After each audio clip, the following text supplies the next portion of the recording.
Hey guys, RW here. It's Monday. So it's going to rain some more. So I wanted to thank Gary Cola of BainiteSteel.com for sending me plates over the past 6 months to test. I think he sent me 3 plates and 3 different splatter mitigation systems. And it's just awesome to work with a guy like Gary because he doesn't have an ego, you know. He's just about being a real human being and trying to improve things. I wanted to show you the plate that got all shot up. I don't know if we really looked at it that close. Here's the back. It's been left out in the rain overnight. Got a couple little rust spots on it. But you can see how the 308 makes like little dimples in the back. Look at that. These 2 dimples are side by side. Didn't pierce the plate, didn't spall the plate. We're going to get into what spall is later, guys.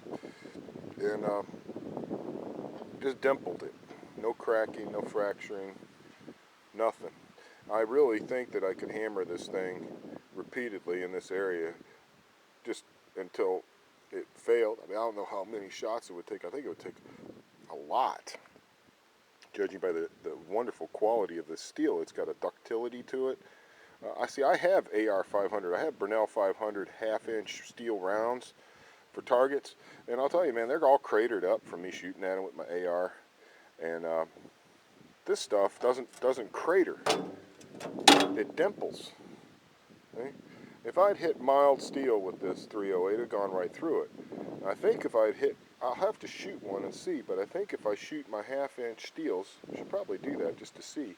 It doesn't do like this. Is a nice smooth dimple. It's very smooth and very odd. Sharp little jagged craters on the other stuff.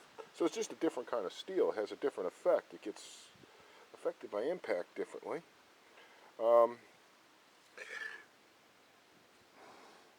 Is that some cracking? Right in here. That's interesting. I didn't see that yesterday because I wasn't looking at it. Plus the thing was all covered with lead and whatnot. I'm going to have to get out my loop and look at that closely. But it appears that the plate is starting to fracture right here. I have to look at that. That would make sense because you've got a lot of energy going into this area. Plus it got hammered so many times by 9mm, 175 rounds of 9mm went into this full metal jacket. I think it was 115 grain, I'm not sure. So this is an edge view. This is the part that does all the work, that gap. That gap is what catches all the stuff, all the splatter and all the little jacket fragments and everything. They all get slammed right into that crevice. With the urethane, I think what the urethane is doing is just making sure that it's all conducted into that gap properly. And very neat system. Just a great frame. It looks to me like if there was some way to do this, which I don't have because I don't weld, but it almost looks to me like you could put this frame on another plate. The frame is in great shape. The frame don't care. The frame is like a honey badger. It's like, yeah, feed me more lead, please. So great thing here, man. I really had fun doing it. Even though it was hot as could be, I was getting eaten alive by deer flies, and had a couple of misfires, a couple of misfeeds, stuff just to make it all that much more exciting and entertaining for me, I guess. But it's working good. You can see, I guess, where the gases and stuff escaped out the back, where the sealant finally parted company with the thing once the urethane fell out. Interesting, very interesting. But what I want to talk to you guys about is this, for instance, let's say that line there, let's say that is a fracture, and a couple more shots were to split that out and send a shard of that metal flying. That would be considered spall. The plate had spalled. It had flaked, cracked, chipped. Some kind of material had been removed from it by impact. Okay.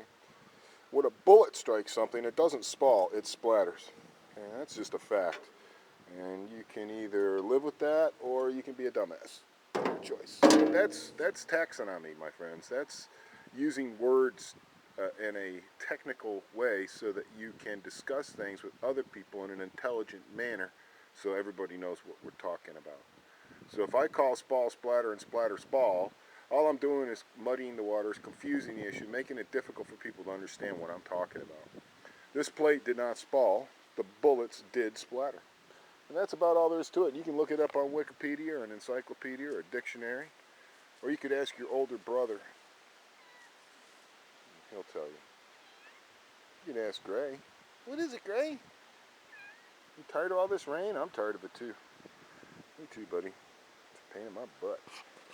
So, this is RW here signing off on a Monday. Little Mountain. I wanted to thank Gary Cola once again. I appreciate everybody subscribing, viewing, and commenting on my videos. I try to answer everyone's comments, and if I feel that you've stated something that is not correct or not a fact or just an incorrect use of the English language, I may correct you on that.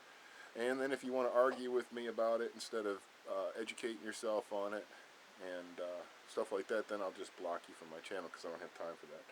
So guys, thank you so much. There wouldn't be a mountain storm if it wasn't for your support, guys. It's you guys purchasing my products and keeping my little business alive that makes Mountain Storm a reality. So thank you very much.